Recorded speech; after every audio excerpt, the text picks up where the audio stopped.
सकारादि श्री सीता सहस्रनाम स्तोत्रम्। सुरालये प्रदाने तु देवदेवं महेश्वरं दशैलाधिपस्य तनया संगे हरसुवाच हि श्रीदेवी उवाच परमेश परन्धाम प्रधानपुरुषेश्वर नाम्नां सहस्रं सीतायाः विस्तरात् वद शङ्कर। श्रीमहादेव उवाच शृणुदेवि प्रवक्ष्यामि नाम मध्ये सहस्रकं परन्धाम प्रदा विद्या चतुर्वर्गफलप्रदा गुह्याद्गुह्यतमं देवी सर्वसिद्धोगवन्दिता अतिगुह्यतरा विद्या सर्वतन्त्रेषु वेदिता विशेषतः कलियुगे महासिद्ध्यौगदायिनी गोपनीया प्रयत्नेन कस्मै छिन्न प्रकाशयेत्। विना ध्यान विना पूजा विना होम विना जपं विना पुष्प विना गन्धं विना दानं विना मकं सकृदुच्चरिता विद्या ब्रह्महत्या व्यपोहति एतद्विज्ञानमात्रेण सर्वसिद्धीश्वरो भवेत्। अप्रकाश्यमिदं सत्यं स्वयोनिरिव सुव्रते रोदिनी विघ्नसङ्गानां मोहिनी परयोषितां स्तम्भिनी राजसैन्यानां वादिनी परवादिनां कलोपापसमाकीर्णे पठनान्मुक्तकिल्बिषां तस्मात् त्वं पठ देवेशी स्वर्गमोक्षप्रदायकं न्यासविद्यां प्रवक्ष्यामि शृणु प्रवर्तनन्दिनी। अस्य सहस्रनामस्य ऋषिर्ब्रह्मा प्रकीर्तितः छन्दोनुष्टुप् प्रोक्तश्च सीतादेवी प्रकीर्तिता। सौरभं बीजमाख्यातं कमलाशक्तिरीरिता कीलकं पाशबीजेन विनियोगस्ततः परम् अथ ध्यानं प्रवक्ष्यामि सीतायाः परमाद्भुतं सर्वपापहरं दिव्यं सर्वकामफलप्रदम् आयुः कीर्तिकरं पुण्यं सर्वोगौगविनाशनं ज्ञात्वा सम्यक्विधानेन न्यासजालं समाचरेत्। ओम अस्य श्री सीता सहस्रनाम मंत्रस्य ब्रह्मा ऋषिः अनुष्टुप् छन्दः। श्री सीता देवतायै नमः। ह्रीं ह्रीं क्लीं बीजाय नमः। श्रीशक्तये नमः। आं कीलकाय नमः। मम सकलाभीष्टसिद्ध्यर्थे जपे विनियोगः। अथ ध्यानं ध्यायेज्ञानकी रम्यां मुक्ताहारसुशोभिताम् अनन्तरत्नरचितां सिंहासनविराजिताम् उद्यत्सूर्यसहस्राभां दाडिमी कुसुमप्रभां सुवृत्तनिबिडोडुत्तुङ्गकुचमण्डलराजिताम् अनद्यमौक्तिकस्वारहारभारविराजितां नवरत्नप्रभाराजी ग्रैवेयवरभूषणं श्रुतिभूषामनोरम्यां सुगन्धस्थलभूषणान् नमामि परमां देवी राम वामाङ्गकां शिवाम् इति ध्यात्वा ह्युद्युपचारैः सम्पूज्य स्तोत्रकं पठेत्। अथ सहस्रनाम स्तोत्रम्। ओम सीता सीमंतिनी सीमा सन्मत्र फलदायिनी सत्या सत्यवती सामा सात्विकी सर्वमंगला सत्यप्रभावा सती साध्वी सत्कला सकलेष्ठदा समस्ता समदा सांद्रा सांद्रनील समप्रभा सौभाग्यजननी सेव्या सौम्या सुंदररूपिणी संभ्रमा संभ्रमातीता संतुष्टफलदायिनी सर्वोत्तुंगकला सर्वा सर्वेष्टा संगमप्रिया शांतिप्रिया शांतिमती सीमंतमणिभूषणा सावित्री सन्मुखी सिद्धा शारदा च समप्रभा स्वतंत्रा सत्यसंकल्पा समदृष्टिफलप्रदा सारंगसदृशा श्यामा सरसा शशिशेखरा समाना सामगा शुद्धा समस्तसुरसन्मुखी सर्वसंप्रदात्री च शमदा सिन्धुसेविनी सरसीरुह मध्यस्था सरोवरविहारिणी सरस्वती सुवह्निश्री श्रीजया शुभदायिनी सर्वमांगल्यजननी सार्वभौमप्रदायिनी साम्राज्यकारिणी साम्रा साम्राज्यफलदायिनी सत्यव्रता सत्यपरा सद्भावा सत्परायणा सन्मार्गकर्त्री सम्मान्या सम्मानसुखदायिनी सत्यज्ञानप्रदात्री च सुमनाराध्यपादुका स्वर्णकान्तिसमप्रख्या स्वर्णाभरणभूषिता सत्सङ्कल्पप्रदा साज्या सुखी सौख्यवरप्रदा संसारसागरारूढा संसारभयनाशिनी सर्वार्थसाधिनी सर्वा शर्वाणी शङ्करप्रिया शाश्वतस्थानफलदा शासना शासनप्रिया समता समतासारा सारस्वतफलप्रदा सिज्ञानमणिमञ्चिरा सस्मिता दरपल्लवा सर्वसौन्दर्यनिलया सर्वसौभाग्यशालिनी सज्ञानन्दनिलया सत्कर्मफलदायिनी सूक्ष्मगतिस्तुत्या सूक्ष्मज्ञानप्रदायिनी सौदामिनी सुधादेवी सिन्धुरूपा च साम्बिका सिद्धिप्रदा सिद्धिबन्धु सिद्धेशी सिद्धसुन्दरी सद्येत्यत्नी सद्यञ्चरा सद्या तारुण्यललिता शमदा शांकरी सेतु सुकोला सरसीरुहा सोमेश्वरी सोमकला सोमपान सुसम्मता सौम्यानना सौम्यरूपा सोमस्या सोमसुंदरी सूर्यप्रभा सूर्यमुखी सूर्यजा सूर्यसुंदरी सूर्यकोटिप्रतीकाशा सूर्यतेजोमयी सती सोमकोटिप्रभा शोभा सोममण्डलवासिनी शतानंदा श्रुतिधरा सुषुप्ना शोभनप्रिया शोभावती सुशोभाढ्या शोभना सुभगासुखा शताक्षी शंबरध्वंसी सहस्राक्षी सहोदरी सहस्रशीर्षा सर्वेशी सहस्रपदसंयुता सहस्राक्षी सुवक्स्राढ्या सहस्रभुजवल्लिका शुभवस्त्रप्रिया सुंदा शत्रुघ्नी शन्तनुप्रिया शतानना च शबरी सहस्रपदपङ्कजा शिशुप्रावृक्षनिलया शंबरारी सुखप्रदा शांतिः संततिः सत्या संतानफलदायिनी श्रींकाररूपिणी श्रद्धा श्रेयदा श्रमनाशिनी श्रेष्ठा श्रेष्ठकरी श्रेया श्रुतिरूपा श्रुतिप्रिया श्रेणीपति समाराध्या सुष्टुंगानप्रियंकरी स्थानुपत्नी स्थितिकरा स्थितिस्था स्थितिवर्धिनी श्रद्धावती च श्रमदा श्रद्धा भक्ति समन्विता श्रीविद्या षोडशी षोडा षोडान्यासफलप्रदा शुक्लांबर परिधाना शुक्ल गंधानुलेपना शुक्ल पुष्प प्रिया शुक्ला शुक्लांभरणभूषिता स्वयज्योतिः स्वयं कर्त्री स्वयमानंद विग्रहा शेषादिशायिनी शेषा श्रीधरार्चित पादुका संकर्षण प्रिया सभ्या सभामंडलवासिनी सर्वेन्द्रिया सर्वगति सर्वसाक्षी समुन्नता संग्रामकारिणी शैवा सरयूतीरवासिनी सद्ब्राह्मण कुलोत्पन्ना सच्चिदानंदरूपिणी सुगमा सुगमप्रीता सुगमध्यान तत्परा सोम पानरता सोमा शांभवी शंभुवल्लभा समय समयाचारा संविज्ञानपरायणा सनातन प्रिया शूरा शूर श्रेणी विराजिता श्रुति स्मृति प्रदात्री च श्रावणी श्रावण प्रिया शत पत्र प्रिया स्वैरा सामंत कुसुमार्चिता सुबोधा सुमति स्वेच्छा सुरेशवरदायिनी संगीतगान रसिका सदा स्वर विराजिता सरिगमज्ञानफलदा सदा संतोषकारिणी सामवेद कृतोत्संगा सामगान प्रियंकरी श्रीवैष्णव समाराध्या स्वेच्छा विभवदायिनी स्वच्छा स्वच्छंदाचार निलया स्वेष्टा स्वेष्टफलप्रदा स्वच्छंदा सानुरूपस्था साम्यादिक वरप्रदा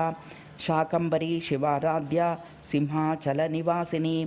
शिवंकरी शिवांकस्था शिवध्यानपरायणा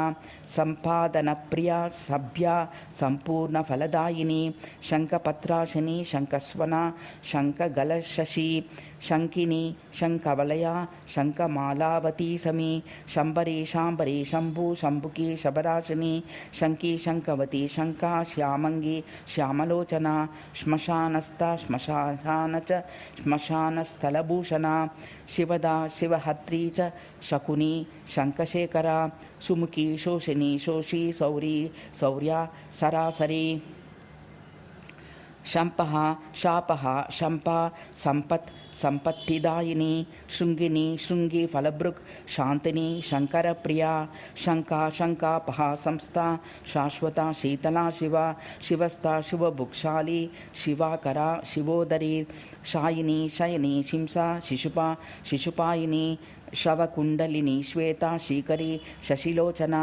शिवकांची शिवश्रीका शिवमाला शिवाकृति संपातिः शंकुवसतिः शंतनुः शीलदायिनी सिंधुः स्वैरगतः सैन्द्री सुंदरी सुंदरानना साधुः सिद्धा सिद्धिदात्री सिद्धा सिद्धस्वरूपिणी सरह समा समाना च समाराध्या समस्तदा समृद्धा समदा सस्प्रा सम्मोहारूप दर्शना समितिः समिदा स्नेह सुदारस समन्विता समीरा सन्तता सप्ता साध्वी साधु सहायिनी शाद्वली संकृतिः शाढ्या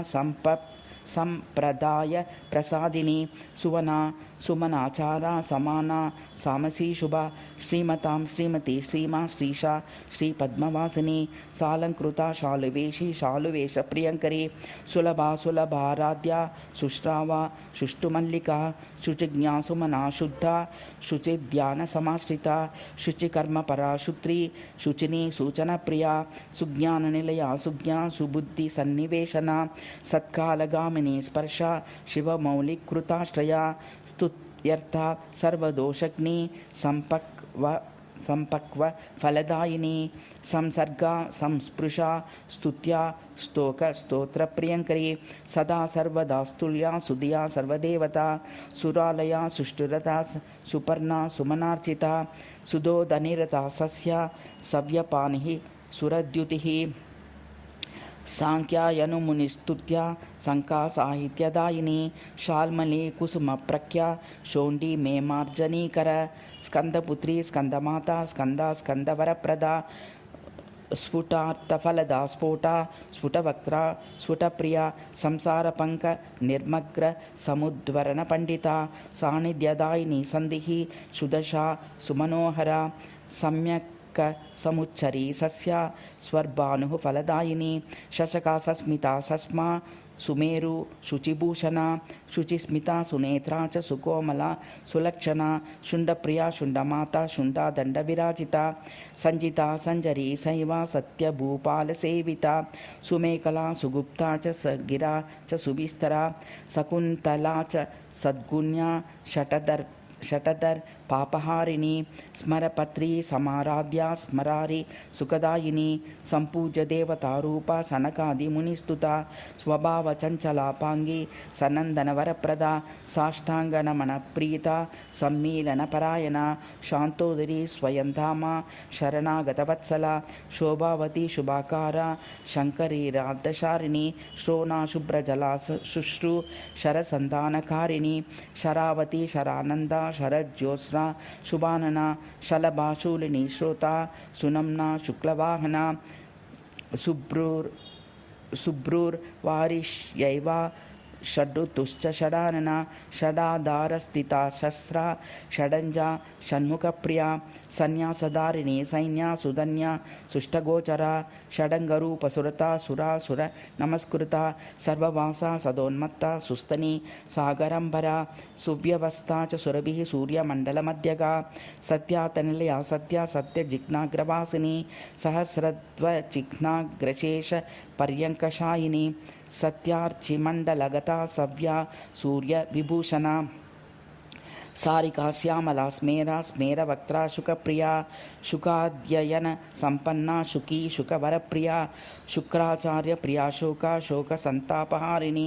स्वर्गमोक्ष सुखद्वारा सर्वकामसुखप्रदा सप्तदीप्तात्मकाधारा सप्तसागरधारिणी सर्वपर्वी च पर्वाग्रा सप्तर्षि सुरसेविता सद्योजीवा सर्वसंधा सर्वलोक समाश्रया सुधावक्त्रा सौमनस्या संभूता सुकृतालया सर्वा सर्वजगत्पूज्या सर्वद्वन्द्वविनाशिनी संसार पाश विच्छिन्ना सर्वमंत्रमयी सुरा सुधा संपुष्ट सर्वांगी सुधा पंकजमालिनी सूर्यांगुली सुनक्षत्रा सौरी केशी स्वलंकृता सर्वदेव समुत्पन्ना सर्वदेव महेश्वरी सूर्यजालांशु मध्यस्था सक्रमा संक्रम प्रिया सर्वपौरुषवल्ली च सर्वधर्माधिकारिणी सप्तकोटीश्वरी विद्या संसारार्णवतारिणी श्रीकंठा शितिकंठा च सुधा धारांबुवर्षिणी समुत्तीर्णा शक्तिरूपा सुशक्तिश्च सुधावती सकलाख्यान संतुष्टा सोम सूर्याग्रि मध्यगा सूक्ष्मसूत्रा सूक्ष्मरूपा सुसूत्रा सूत्ररूपिणी सहस्रादित्य संकाशा सहस्रनयनोज्ज्वला सहस्रमूला सहस्रेशी सर्वविघ्नविनाशिनी सर्ववादित्रहस्ता च सर्वप्रहरणोद्यता सुरभि सौरभेयी च सुधाधारा सुधावहा सर्वबंधन संकेशी सर्वाभिचारनाशिनी सर्वसिद्धि महामाया सर्वार्थक साधिका सर्वसंग्राम जननी सर्वशत्रु विनाशिनी सर्वेश्वर्य समुत्पत्ति सर्वलोकैक दीपिका सर्वलोक सुखोत्पन्ना सर्वतः सुखदायिनी सर्वदुःखान्तकरिणी सुभद्रा सर्वसात्विका सहस्रशाखा फलिनी सर्वरोग निषूदिनी शत्रुद्वेषी शत्रुहंत्री शत्रुनामानि खंदिनी सकलं हास्वरूपस्था सोहम शब्दस्वरूपिणी श्रीमंत्रराज सदृशा श्रीशैलपदगामिनी श्रीचक्रराजनिलया श्रीमंत्रिपुरसुंदरी सुवासिन्यार्चन प्रीता सुकुमार प्रियंकरी सदोन्मत्ता सदातुष्टा शर्मदा शंभुगेहिनी स्वस्था स्वभाव मधुरा सदा शिवकुटुंबिनी सव्य मार्गस्था सर्व सव्यसात्री सहायिनी सुदक्षिणा सुकौमारी सुमेना च सुरंबिका सर्वोपनिषदस्तुत्या समीरत नयस्तुता सत्यज्ञाननंदरूपा सामरस्य परायणा सर्वोपाधि विनिर्मुक्ता सदाशिव पतिव्रता सर्वतंत्रेश्वरी शक्ति सर्वगा सर्वमोहिनी सर्वाधारा सुप्रतिष्ठा सदसुद्रूपधारिणी सर्ववेदांत संवेद्या सत्यानंद स्वरूपिणी शुभाचारा स्वभावानी सवी दक्षिण विराजिता सर्वादने प्रीतचित्ता सिंदूर तिलकांकिता सहस्रदल मध्यस्था सर्ववर्णोपशोभिता सर्वायुधरा शुक्रा संस्थिता सर्वतोमुखी स्वाहा स्वदा सहस्रासा सर्वमृत्युनिवारिणी सश्लाघायुध संपन्ना स्वादिष्टांबुज संस्थिता समस्त भक्त सुखदा शाकिन्ये वा स्वरूपिणी शिवदूती शिवाराध्या शिष्टेष्टा शिष्टपूजिता संहता शेष पाखंडा सदाचार प्रवर्तिनी स्वात्मानंदलयी सूक्ष्मा शुभाह्यानंद चंद्रिका सद्यः प्रसादिनी साक्षी साक्षिणी साक्षिवर्जिता षडंग देवतायुक्ता षाड्गुण्ययरिपूजिता श्रुतिसीमंत सिंदूरी सदाशिव गृहस्थिता सकलगम संदोहा शुक्ति संपुटमौक्तिका सहस्रवदन प्रीता सर्वश्रम निवारिणी सत्य प्रज्ञापिका सत्या सर्वावस्था विवर्जिता संहारिणी सृष्टिरूपा सृष्टिकर्ती शिवालया सकल ह्रीं बीज रूपात्मा सौंबीज निलयात्मिका सहो बीज सुसर्वांगी सम्मोहन ऋषि प्रिया सकल ह्रीं महाविद्या शुक्राचार्य हृदि स्थिता साक्ष मौलैक बीजस्था सच्चूद्रस मुपाश्रिता सदसद्रामनिलया शतरुद्रा शतानना श्रीराम हृदयानंद दशदानन विधातिनी ख्यौं बीजां श्रीं श्रीं श्रीं श्रीं ह्री निकेतना स्वरन्यासस्वरूपस्था शुक्रांता शुक्रतर्पणा सुकर्पूर निवासात्मा शुभस्थल निवासिनी संध्याग्ररूपिणी संध्या संहिता संहितात्मना सृन्नासमेधोस्तिगता सुकुच्छा सुह्यधिस्थिता फिंसुलोच बासोफासंक्रौ समदलात्मिका सक्रीं हंस स्वरूपस्था संक्लौं विहगरूपिणी सुवर्णीवर्ण सर्वांगी श्रीरूपा शास्त्रशालिनी सक्करमन्यासवेणी च स्वामिनी शिवपोषिणी श्वेतातपत्रधारिणी सिद्धार्थी शीलभूषणा सत्यार्थिनी संध्याभा च शची सिंही सहंकरी संकोचार्थ प्रदर्शी च सुख्यद बंधुविहारिणी क्षिपिविष्ट प्रिया श्लोका सुकामा सज्जनाश्रया सूक्ष्मेलवर गुरुशां स्थार लौ रूपधारिणी शिवशक्ति समाश्लिष्टा स्वरद्यो मंतरस्थिता सर्वरोगहराख्या च सौरभा चौरसंस्तुता संपुट ब्रह्म मध्यस्था सर्वसंपुटमालिका सर्वाशापूरणी श्लाघा श्रीं बीजा श्रीलंपरशिला शिलास्वरूपतरणीं शुक्लांगी शुक्लभाषिणी सदा शृंगनिवासी च सावर्णी तनयस्तुता सुरत्या सुरतारूढा सुरतज्ञानदायिनी सौम्बीजवासिनी श्रान्ता श्रान्तसन्तापहारिणी श्मशानकाली सागुह्या श्मशानागरभूषणा शाक्तप्रिया शक्तिकला शाक्ता शक्तिपरायणा सखी वृंदनिवासा च सखी गोष्ठी प्रियंकरी शुभभोगाद्य संतुष्टा सर्वज्ञानाक्ष मालिनी श्वेतद्वीपनिवासा च शुभ्रजाम्बूनदस्थिता समश्लेषा तुरात्मा च सविद्युत्तेजरूपिणी साकारनिलया च साका साकेतपुरवासिनी सप्ताव्याहति संयुक्ता सृषा सुव्यक्तमालिका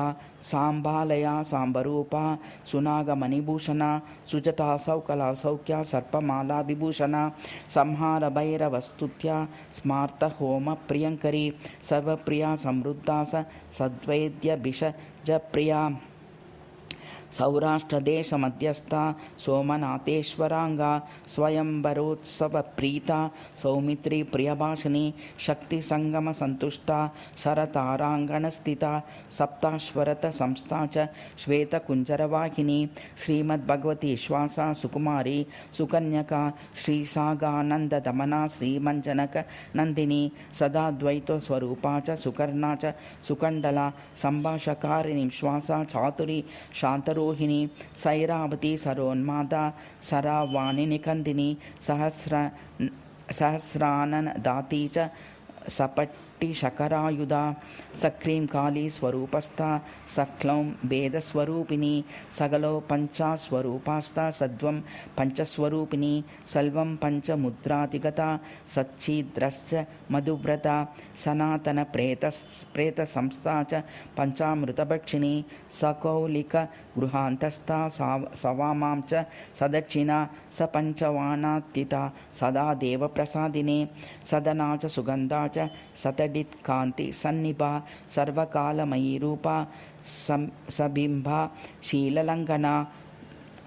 सेन्द्रायुध समुत्कंठा सुराचार्य वरप्रदा सुगंधवल्ली कांतस्था समुद्या सांद्रमालिका सत्य ज्योति स्वरूपस्था सजु होमितभाषिनी शुनि सेफः ऋषिस्तु तुत्या श्रीवेतवर्णा समुज्वला श्रीकृष्णांक निवासिनी शुभगा शुभमंगला श्रोनादकप्रिया श्राता समुद्रा सिंधुवासिनी सच्चिच्यबोधिनी शिष्या शतजन्मा शताकृतिः सद्वनाश्रितपादाब्जा सदानंद विहारिणी सर्वतीर्थावगाहिनी संशोभन सच्चक्कुका श्रीं ह्रीं क्रीं भैरवी साध्या श्रीं क्रीं ह्रीं हूं समन्विता शब्दब्रह्म समुत्पन्ना शंकरोत्पत्तिकारिणी शत्रुनाशा शत्रुदाता शत्रुनाश न तत्परा श्रीं ह्रीं श्रीं शुक्ल भैरवी शुं शुं शक्ति स्वरूपिणी शालाक्षी शालरूपा च शालपान परायणा शूं शूं शूंगति स्वरूपिणी सकाराक्षरभूषिता शीघ्र रूपा च शीघ्रा च शीघ्र तत्व विमोहिनी शूकरस्था शूकरेज्या शूकराकृतिलालना शत्रोरशन संतुष्टा शैलस्नेह प्रियंकरी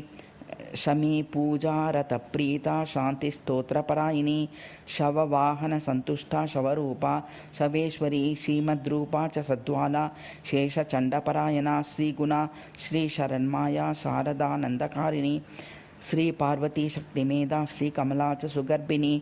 श्रीतोष्म समुद्दुःखग्नि शिवमुद्रा प्रदर्शिनी सुकाली सुतारा च सुचिन्ना च सुसुंदरी श्रीमद्भुवनेश्वरी च श्रीमाया च सुसिद्विदा श्रीबगला श्रीधूमा श्रीमहालक्ष्मी च शालिका स्वकीयार्चन संतुष्टि शिवा बलि प्रियात्मिका सुरम्या चित्रकूटस्था सुदर्शन सहायिनी सभयाभीष्टवरदा सक्रोधा सभयंकरी सुग्रीवादि हरिस्तुत्या सुष्टग्रीवा सुसागरा सप्तपातालचरणा सप्ततालप्रभेदिनी सुरक्तमणिभूषांगी शुंभासुरनिकृन्तिनी शुद्धस्फटिकसङ्काशा सुताम्बूलधरप्रिया सुसर्वज्ञा सर्वशक्ति सर्वेश्वर्यप्रदायिनी सर्वश्री शांकारी सर्वोन्मादिनी च महांकुशा सां सीं सर्वांशपूरणीं श्रैं श्रैं श्रैं श्रीचक्रस्वामिनी शापानुग्रह सामर्थ्या स्वचक्रायुधरक्षिणी सगरात्मज संदग्धा शुक्रकर्त्री च सप्तमी संवत्सर प्रिया षष्ठी सत्यग्रह स्वरूपिणी सुप्तस्य सरितस्राता सरितानां शिरोमणिः सहजानन्दलहरी स्वर्णाकर्षण भैरवी सुभोजन प्रीतिचित्ता षट्सस्वादन प्रिया सौभात्मिका सौदरूपा सुसौदा सैंधव प्रिया शोधना शोधकृत्सौदा शोधन प्रियमानसा सुदृष्टिश्च सुलज्जा च सुभ्रूनासा सौमित्तिका सुबाहुमद दर्पग्नि सूर्यग्नि सूर्यकृन्तनी सर्वप्रयोगकुशला सर्वस्तंभनकारिणी शुश्रूपालनसंतुष्टा शुश्रूवेशा सुषुप्रिया सुधामा दुःखसंहर्त्री सुभद्रा शोकनाशिनी शल्यप्रतिज्ञा पह्यता सहदेव प्रियंकरी शक्तिकल्याणदात्री च शक्तवैरी विनाशिनी श्रीकूर्चबीजसहिता शशिविघ्नविनाशिनी श्रीं क्रीं विघ्नविनाशिन्यै शम्भुभोगपरायणा सम्पूर्णचन्द्रवदना शोकमार्गविनाशिनी शत्रुच्चाटनमार्गस्था शत्रुमोहनकारिणी शृङ्गीवादनसन्तुष्टा सारात्सारतरा स्मृता सारस्वतमुनिस्तुत्या साधिता किल वैभवा सुषिप्तिता सुवेलाद्रिसमीपा सर्वकामिनी सर्वभूतान्तनिर्ता श्लोकतत्त्वार्थदर्शिनी सञ्जयप्रियकर्त्री च सुयोधन वधोद्धता सर्वभूतप्रतिस्तुत्या सात्विकी सर्वरक्षिणी सामीप्यफलदायी च सारूप्यफलभोगिनी सालोक्यफलसिद्धयर्था सायुज्यपददायिनी अथ फलश्रुतिः इति ते कथितं देवी दिव्यनामसहस्रकं सीतादेव्याः परं गुह्यं महापातकनाशनम् अष्टभ्यां च चतुर्दश्यां सङ्क्रान्तौ मङ्गले दिने अमायां च तथा रात्रौ नवम्यां च शुभे दिने पूजाकाले व्यतिपाते सन्ध्ययोरुभयोरपि यः पठेत् पाठयेत् वापि शृणोति श्रावयेदपि लभते गानपत्यं सः यः पठेत् साधकोत्तमः सर्वपापविनिर्मुक्तः स याति परमाङ्गितं श्रद्धया वापि यः कश्चिन्मानवः पठेत् दुर्गतिं तरते घोरां स याति विष्णुमन्दिरं सवन्ध्या वा काकवन्द्या च वा मृत्वत्सा च यांगना स्तुत्वा स्तोत्रमिदं पुत्रां लभते चिरजीविनः यं यं चिन्तयते कामे पठे स्तोत्रमनुत्तमं सीतावरप्रसादेन तं प्राप्नोति मानवः पंचोपचारे नैवेद्यं बलिभिर्बहुशोभितैः धूपदीपैर्महादेवीं पूजयित्वा मनोरमे षडक्षरमहामन्त्रं यद्वा लक्ष्यपठेत् सुधि अनन्यचेतां स्थिरदीविशुद्धासन संस्थितः वायुतुल्यं वलोलोके दुर्जयः शत्रुमर्दनः सर्वविद्यावतां श्रेष्ठो धनेन च धनाधिपः सर्वसङ्कटमुत्तीर्णः सर्वसिद्धिसमन्वितः श्रीसीतोत्कृष्टदेव्यां च सेव्यमानो स्मरोपमः महेशवद्योगीन्द्रः भूतये सह प्रपूजितः कामतुल्यस्वरूपोऽसौ सर्वाकर्षणकारकः सूर्येन्दुजलवायूनां स्तम्भको राजवल्लभः यशस्वी सत्कविर्धीमान् समन्त्री कोकिलस्वरः बहुपुत्रो जगत्स्वामी नरेशो धार्मिकः सुखी मार्कण्डेय इवायुष्मान् जरापलितवर्जितः नवयौवनयुक्तः स्यापदपि वर्षसहस्रभाग् बहु किं कथनातस्य पठेत्स्तव मनोत्तमं न किञ्चित् दुर्लभं लोके यद्यत् मनसि वर्तते तत्सर्वं स्वल्पकालेन भविष्यति वरानने सुरापानं ब्रह्महत्या स्थेयं गुर्वङ्गनागमः सर्वमाशुतरत्येव स्तव स्यास्य प्रसादतः स्तवेनानेन संस्तुत्वा साधकः किन्न साधयेत् मूलमष्टोत्तरं जत्वा पठेन्नाम सहस्रकं दर्शनं च भवेदाशु देवगन्धर्वसेवितः येन केन प्रकारेण सीताभक्तिः समन्वितः स्तम्भदेयदखिलान् कामान् राजानमपि मोहयेत् परनिन्दा परद्रोहा परवाद परायणः खलाय परतन्त्राय भ्रष्टाय च दुरात्मने न देयं भक्तिहीनाय शिवमोहकाराय च रामभक्तिविहीनाय परदार च जपपूजा विहीनाय द्विजश्री निन्दकाय च न स्तवं दर्शयेत् दिव्यं दर्शनाक्षी वहा भवेत् कुलीनाय सुशीलाय रामभक्तिपराय च वैष्णवाय विशुद्धाय भक्तेर्भक्ताय मन्त्रिणे देयं सहस्रनाम देम नाम नाम नामेदमश्वमेधफलं भवेत् देव्यैर्निवेदित यत् तत् तस्यांशं भक्षये नरः दिव्यदेहधरो भूत्वा देव्याः पार्श्वरचरो भवेत् नैवेद्यनिन्दकं दृष्ट्वा नृत्यन्ति योगिनीगणः रक्तपानोद्यता सर्वा मांसास्ति चर्मणोद्यताः तस्यै निवेदितं देवे दृष्टा स्तुत्वा च मानवं न निन्देन् मनसा वाचा सर्वव्याधिपराङ्मुखः यस्यालये तिष्ठन्ति नूनमेतत्स्तोत्रं सुरम्यं लिखितं विधिज्ञैः घोरोचनाङ्कृत कंकुमाक्तं कर्पूरसिन्दूरमदद्रवेण न तत्र चौरस्य भयं न शत्रुतो न वासने बह्निन व्याधिभीतिः उत्पातवातैरपि नात्र शङ्का लक्ष्मी स्वयं तत्र वसेदलोला इति श्रीरुद्रयामाले उमामहेश्वरसंवादे सकारादि श्रीसीतासहस्रनामस्तोत्रं सम्पूर्णम्।